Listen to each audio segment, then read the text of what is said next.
तो आज तारीख है 1 सितंबर और आज की पहली न्यूज़ से शुरू करते हैं। पहली न्यूज़ आई है, हर जगह पेपर में यही है कि मरियप्पन और शरद को लेके कि मरियप्पन और शरद ने हाई जंप में हमें सिल्वर और ब्रॉन्ज मेडल जिताया है। मरियप्पन जो तमिलनाडु से बिलोंग करते हैं, उन्होंने 2016 में इंडिया को पैरा ओलंपिक में एक गोल्ड मेडल भी दिलाया था। और अभी की बात की जाए तो इंडिया के पास में टोटल 10 मेडल हो गए हैं। एक विनोद का कांस्य मेडल चला गया, वरना टोटल 11 मेडल थे। अब अभी इस समय कहा जाए तो पैरा ओलंपिक में इंडिया ने टोटल 10 मेडल जीत लिए हैं। इसके बाद अगली न्यूज की बात करते हैं तो आईआईटी और एमआईटी ये दोनों मिलके पोर्टेबल सेंसर्स बना रही हैं। अब ये पोर्टेबल सेंसर्स क्या है? खेतों में जगह जगह पे छोटे छोटे छोटे सेंसर्स लगा दिए जाएंगे, 2-3, जिनमें अगर जब हम खाद डालेंगे खेतों में तो हमें वो सेंसर्स बता देंगे कि ये खाद कितनी एफिशिएंट है, फर्टिलाइजर्स कितने ज्यादा एफिशिएंट है फसल के लिए, और ये फर्टिलाइजर्स कितने ज्यादा इंसान को नुकसान पहुंचाएंगे। तो उनको पहले ही पता कर लिया जाएगा डालते ही कि हाँ, ये खाद इतनी तो फसल के लिए फायदेमंद है और इतनी नुकसानदायक है इंसानों के लिए। तो उनको कैसे यूज करना है, क्या करना है, ये चीज पहले से आइडेंटिफाई कर ली जाएगी। तो दैट्स ऑल। इस टाइप के जो पोर्टेबल सेंसर है उसको आईआईटी और एमआईटी मिलकर बना रही है। एक नेक्स्ट न्यूज की बात करते हैं तो 9 जजेस को सुप्रीम तो एक नेक्स्ट न्यूज की बात करते हैं कि 9 जजेस को सुप्रीम कोर्ट में अपॉइंट किया गया है। अब इन 9 जजेस की बात करें तो इनमें एक बीवी नागराज भी हैं, जिनका हमने पहले बात किया है कि 2027 में यह इंडिया की पहली महिला सीजीआई भी बन सकती है। और अभी बात की जाए तो टोटल 10 महिलाएं हैं जो सुप्रीम कोर्ट में अपॉइंटमेंट लिया है उन्होंने। नेक्स्ट न्यूज की बात करते हैं तो तालिबान से भारत की पहली बायलैटरल टॉक हुई है ऑफिशियली, जो कि कतर की राजधानी दोहा में हुई है। अब बात किया जाए तो इंडिया ने इस पे 3 चीजों पे बात की है कि एक तो जो हक्कानी नेटवर्क है उनको रोकने की कहा है, दूसरा जो इवैक्यूएशन इंडिया के लोगों का हो रहा है अफगानिस्तान से उसमें मदद करने की कहा है कि उसको रोके ना तालिबान, और तीसरा टेररिज्म में पाक की मदद ना करे तालिबान, ये कहा है। और तालिबान ने कहा है कि हाँ, हम इन तीनों स्टैंड पे इंडिया का सपोर्ट करेंगे। और इंडिया ने भी कहा है कि हाँ, अगर तालिबान इंडिया की सारी बातें मानता है तो हो सकता है इंडिया आगे जाके अपनी पॉलिसीज को लेक्सिस्ट कर दे तालिबान के लिए। अब ये तो देखने वाली बात होगी कि फ्यूचर में क्या होता है। अभी तो तालिबान ने जो पहली इंडिया और तालिबान की ऑफिशियल मीटिंग हुई है उसमें इंडिया का सपोर्ट करने की बात कही है। एक नेक्स्ट न्यूज की बात करते हैं तो राज्यसभा के नए जनरल सेक्रेटरी बनाए गए हैं पारसराम को। अब थोड़ी राज्यसभा की बात कर लेना तो राज्यसभा के जो चेयरमैन है वो वेंकैया नायडू हैं, हरिवंश नारायण है जो डेप्यूटी चेयरमैन है, पीयूष गोयल है जो लीडर ऑफ होम है, और मल्लिकार्जुन खड़गे हैं जो अपोजिशन के मेन लीडर हैं। अब एक नेक्स्ट न्यूज की बात करते हैं, वो आई है चाइना को लेके कि चाइना ने अपना रोड रेल ट्रांसपोर्ट लिंक, जो कि चाइना से म्यांमार होते हुए सिंगापुर तक जोड़ता था, उस प्रोजेक्ट को शुरू कर दिया है। अब इसमें है क्या ना, एक ट्रेन चलाई जा रही है जो चाइना के चेंगदू प्रांत से म्यांमार के यांगोन प्रांत तक जाएगी। और ये दोनों आपस में ना, यांगोन प्रांत जो है वो बिल्कुल इंडियन ओशियन पे है। तो चाइना से लेके सीधे इंडियन ओशियन और इंडियन ओशियन से सीधे सिंगापुर तक चाइना ने ये पूरा रूट बना लिया है अपना इधर, और इस पूरे रूट का नाम रखा है रोड रेल ट्रांसपोर्ट लिंक। अब देखते हैं ना कि इधर म्यांमार में रेड लोन ट्रांसपोर्ट लिंक है, उधर पाकिस्तान की तरफ सी पैक भी बना रहा है, उधर यूरोपीय कंट्रीज से चाइना जुड़ ही रहा है, मिडिल ईस्ट से जुड़ चुका है, मध्य एशिया से भी जुड़ रहा है। मतलब चारों ओर से चाइना इंडिया को घेर रहा है। तो बस इसमें इतना ही जानना जरूरी था कि road rail transport link project क्या है। तो वो चाइना, म्यांमार और सिंगापुर को जोड़ता है। That's all. अब एक अगले न्यूज की बात करते हैं तो रेमन मैग्सेसे अवार्ड को लेकर आई है कि 5 लोगों को रेमन मैग्सेसे अवार्ड मिला है, जिनमें पहले हैं डॉक्टर फाइंडमिन कादरी जो बांग्लादेश से हैं, एक है मोहम्मद अजमत शक्ति जो पाकिस्तान से हैं, एक है फिलिपिन फिशर और दूसरे रॉबर्ट बैलोन। इन दोनों को इन्वायरमेंटल मेंटलिस्ट के रूप में मिला है। और एक है स्टीवन, इनको भी मिला हुआ है रेमन मैग्सेसे। तो इस साल 5 लोगों को दिया गया है ये अवार्ड। अब इंडिया की बात की जाए तो इंडिया के पहले पर्सन जो देखो 1958 में ही रेमन मैग्सेसे अवार्ड शुरू किए गए थे, और उसी साल विनोबा भावे को रेमन मैग्सेसे अवार्ड दिया गया था। और अभी आखिर में कहा जाए तो जो एनडीटीवी के रवीश कुमार हैं उनको आखिरी में रेमन मैग्सेसे दिया गया है, जो इंडिया ने आखिरी रेमन मैग्सेसे को पाने में। रेमन मैग्सेसे अवार्ड को एशिया का नोबेल प्राइज भी कहा जाता है। एक नेक्स्ट न्यूज की बात करते हैं तो आई है फिनटेक कंपनीज को लेके कि इंडिया की सबसे बड़ी डील हुई है फिनटेक में आज तक की, जो कि एक डच ग्रुप है जिसका नाम है पर्सन और इंडियन कंपनी जिसका नाम है ब्लेडन।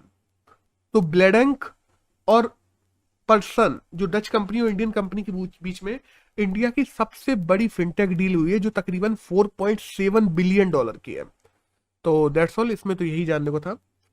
एक नेक्स्ट न्यूज की बात करते हैं तो आईटीबीपी, जिसको इंडियन तिब्बत बॉर्डर पुलिस कहते हैं, उसके नए चीफ बनाए गए हैं जिनका नाम है संजय अरोरा।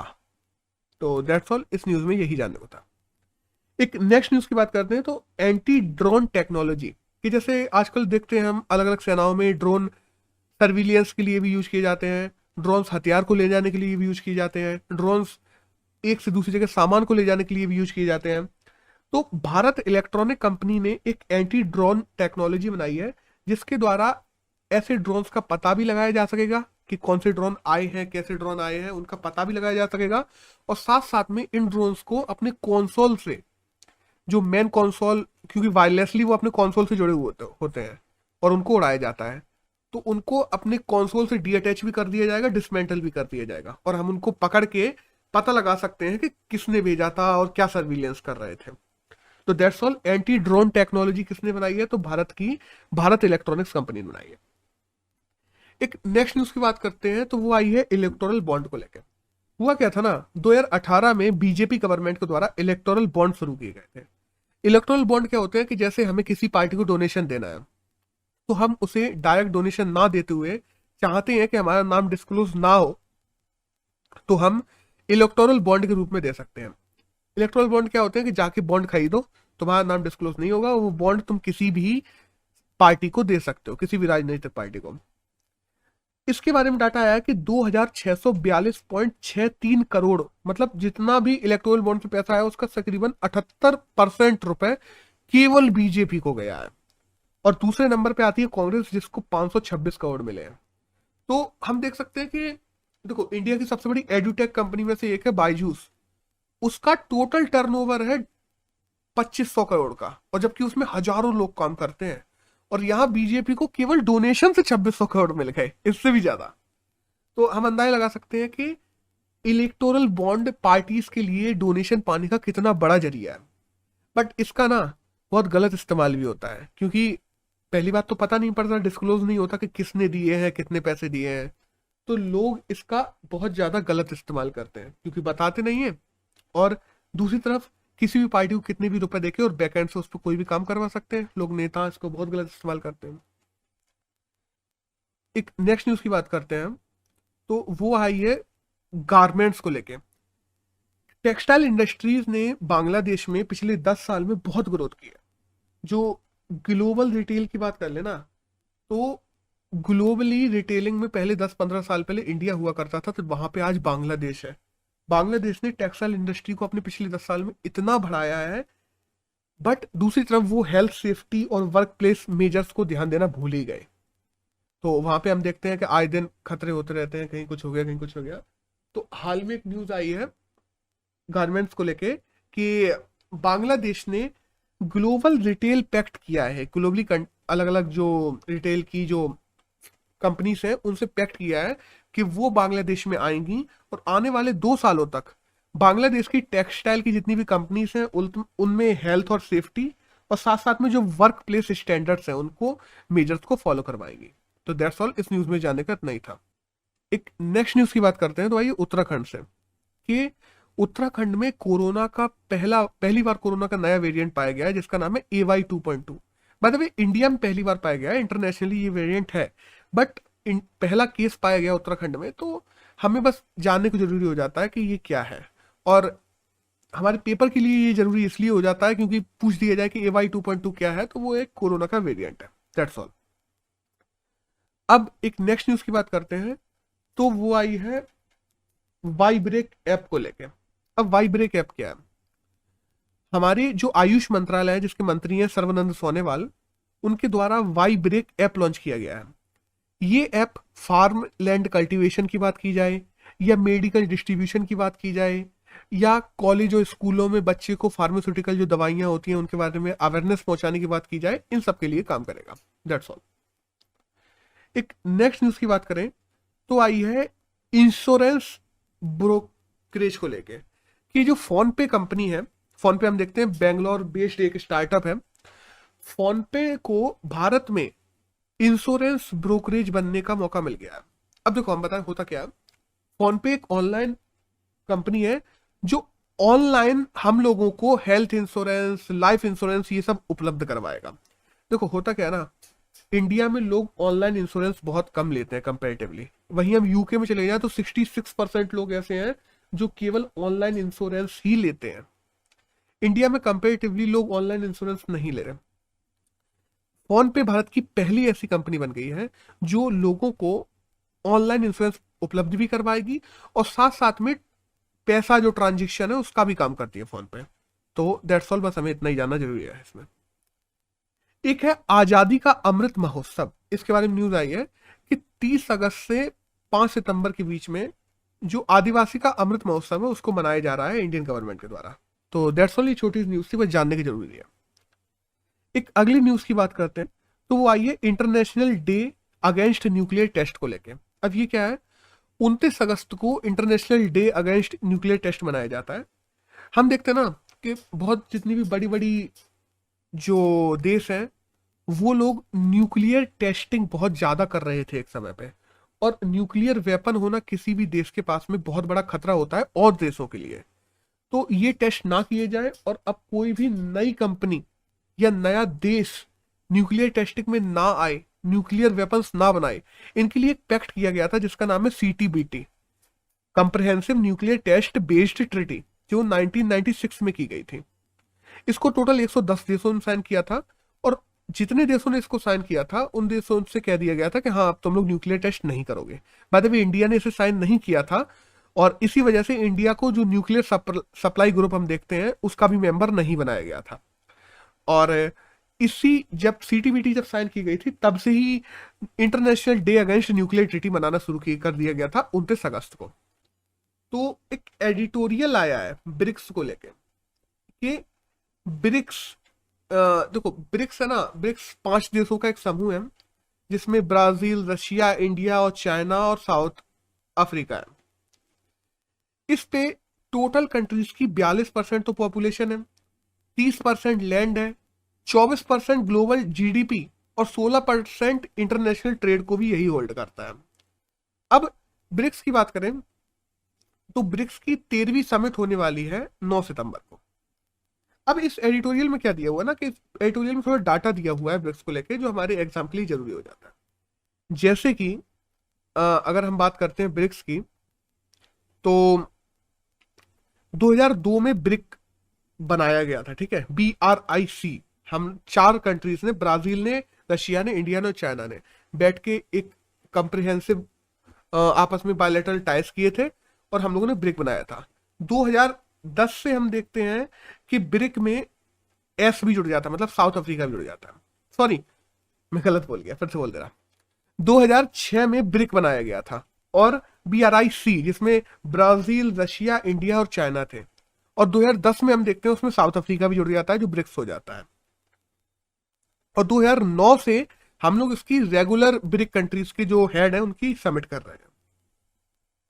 अब ब्रिक के द्वारा कहा जाए तो हम लोगों ने न्यू डेवलपमेंट बैंक भी बनाई थी, जिससे हमें, जैसे वर्ल्ड बैंक है या IDMF है, इन लोगों से, या IMF है, इनसे लॉन्स लेने की जरूरत ना पड़े ब्रिक्स कंट्री को, और ब्रिक कंट्री खुद में फाइनेंशियल सस्टेन कर सकें, फाइनेंशियल उनमें उनको फाइनेंशियल एड लेने के लिए किसी भी इंटरनेशनल एंटिटी पे भरोसेमंद ना रहना पड़े, उससे मजबूर ना रहना पड़े कि उनसे मिले।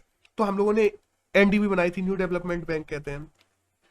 और ये बेसिकली बनाया ही इसलिए गया था कि मल्टीलेटरिज्म बढ़े और हम लोग आपस में मिलकर क्या कर सकें, एक दूसरे के आइडियाज को शेयर कर सकें, एक कॉमन ग्राउंड बना सकें जिसमें हम एक दूसरे के इंटरेस्ट शेयर कर सकें।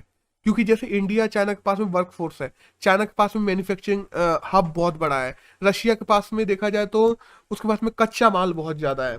तो आपस के कॉमन इंटरेस्ट हम एक दूसरे के समझ सकें, और हम 5 कंट्रियां जो इसमें है ब्रिक्स में, वो दुनिया की सबसे ज्यादा इमर्जिंग कंट्रीज हैं, इकोनॉमिकल इमर्जिंग कंट्रीज हैं। तो हम एक दूसरे को फायदा पहुंचा सकें और आपस में जल्दी से जल्दी ग्रोथ कर सकें सब मिलके, इसके लिए ये बनाया गया था। बट वो क्या रहा ना, जैसे हम देखते हैं बीजिंग की एग्रेसिव पॉलिसी है इंडिया को लेके, जो सॉलिडेरिटी जो स्टैंड्स है इंडिया के वो बिगाड़ती है। दूसरी तरफ हम देखते हैं कि मल्टी लेटरलिज्म जिसके लिए हम लोगों ने इसको बनाया था, टेररिज्म को कॉम्बैट करने के लिए जिसके लिए हम लोगों ने इसको बनाया था, वो चीजें ब्रिक उतने अच्छे से नहीं कर पा रहा है। ब्रिक बहुत से बहुत कर रहा है, तो देशों के आपस में होने वाले ट्रेड को तो बढ़ा रहा है, बट ओवरऑल में जो फायदा होना चाहिए ब्रिक से वो नहीं हो पा रहा है।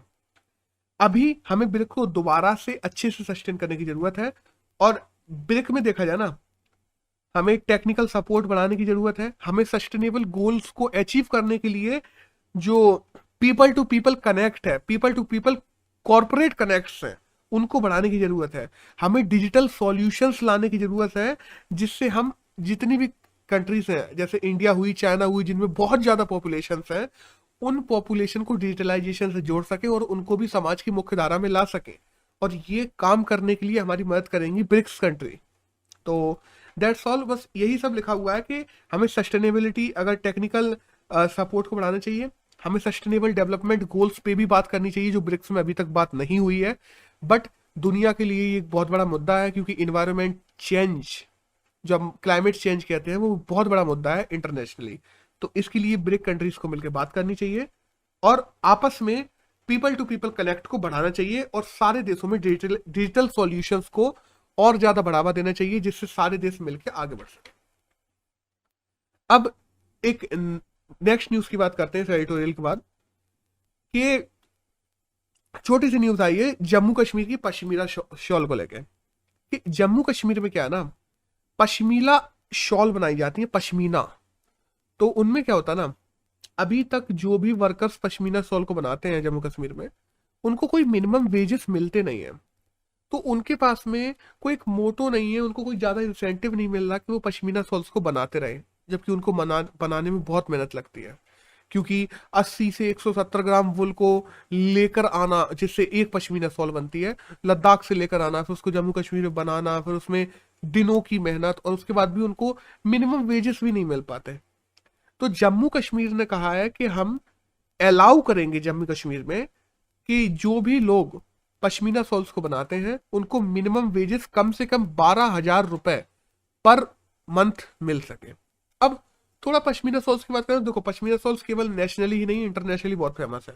हम देखते हैं नेपोलियन की पत्नी हुई, हिटलर की पत्नी हुई, या अपन अमेरिका में देख लें क्लिंटन की पत्नी हुई, क्लिंटन खुद हुए जिन लोगों ने पश्मीना शॉल्स को यूज किया है। वहीं अपने इंडिया में देख लिया जाए तो इंडिया में जितने भी बड़े लीडर्स हैं, पॉलिटिकल लीडर्स हैं, वो भी पश्मीना शॉल्स को यूज करते हैं, क्योंकि पश्मीना शॉल्स बहुत पतली होती है पहली बात तो, और दूसरी बाहर एकदम बर्फ गिर रही हो ना, माइनस के तापमान में भी वो तुम्हें गर्मी पहुंचाती हैं, और तुम्हारी ह्यूमन बॉडी टेम्परेचर को नॉर्मल रखती हैं।